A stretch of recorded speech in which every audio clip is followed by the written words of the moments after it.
ილია ჭავჭავაძე 1837-1907 წლები. ავტორის შესახებ. ილია ჭავჭავაძე ღარიბი თავადის ოჯახში დაიბადა.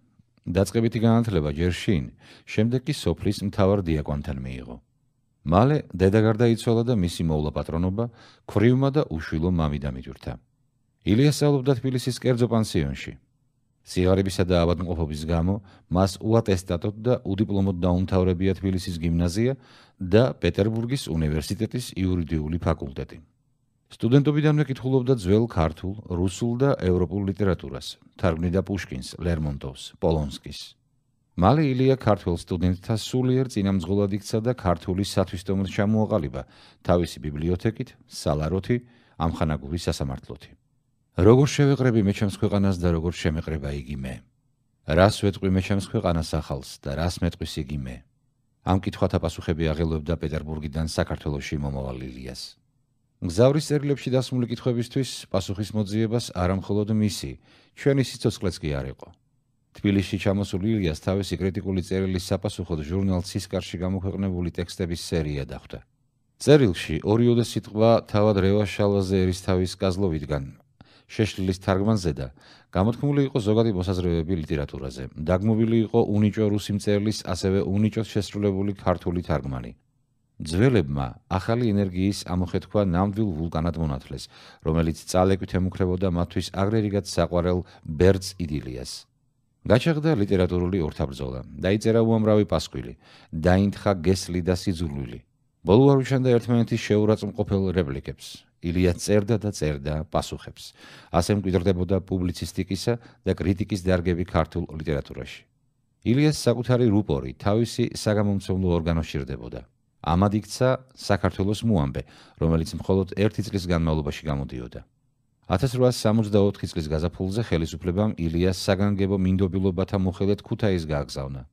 შემდეგ დუშეთში გადაიყვანეს ჯერ მომრიგებელ შუამავლად, შემდეგ მომრიგებელ მოსამართლედ. ნივთიერს სახსარს მუდმივად მოკლებული ილია მოსამართლის თანამდებობიდან გათავისუფლდა და ამის შემდეგ სახელმწიფო სამსახურში აღარ შესულა. თავადაზნაურობის საგანგებო კრებაზე ილიამ საადგილმამულო ბანკის დიმიტრი ყიფიანისეულ პროექტს დაუჭირა მხარი და ბრწყინვალე სიტყვაც წარმოთქვა. ბანკი სიღარიბისა და უმეცრებისგან დაგვიხსნის. ნივთიერმა კეთილდღეობამ ზნეობრივ სიკეთემდე უნდა მიგვიყვანოს. მადლობას იმსახურებს თავადაზნაურობის ის ნაწილი, რომელმაც მთავრობისგან მიღებული ფული სამომავლო კეთილი მიზნებისთვის უშურველად გაიღო და ბანკის შექმნის იდეას შესწირაო. ბანკის მმართველად ილია ჭავჭავაძე აირჩიეს.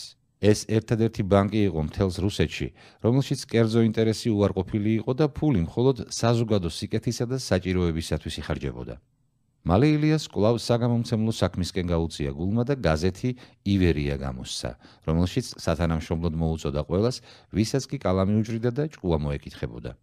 ივერია მალე გადაიქცა წმინდა ლიტერატურულ აღმოჩენათა წყაროდ, ეროვნული ცნობიერების მედროშედ, რუსიფიკატორთა წინააღმდეგ მებრძოლ და ქართული კულტურის დამცველ ორგანოდ.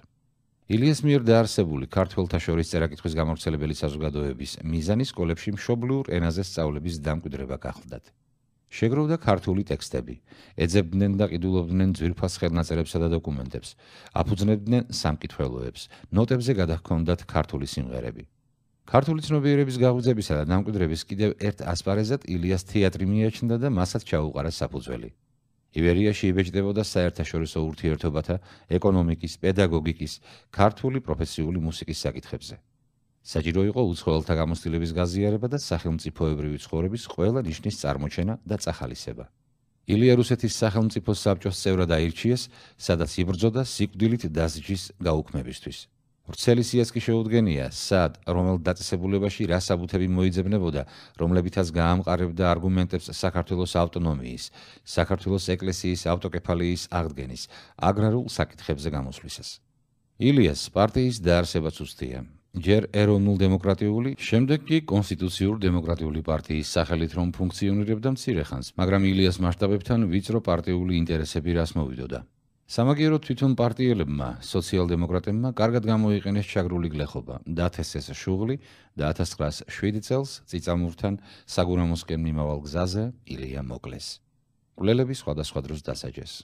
დაკრძალულია მთაწმინდაზე.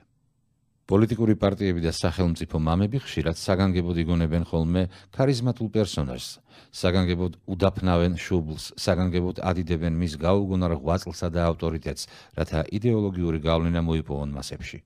ქართულ სახელმწიფოს არ სჭირდება საგანგებო იდეოლოგია, მისი იდეოლოგია ილია ჭავჭავაძეა.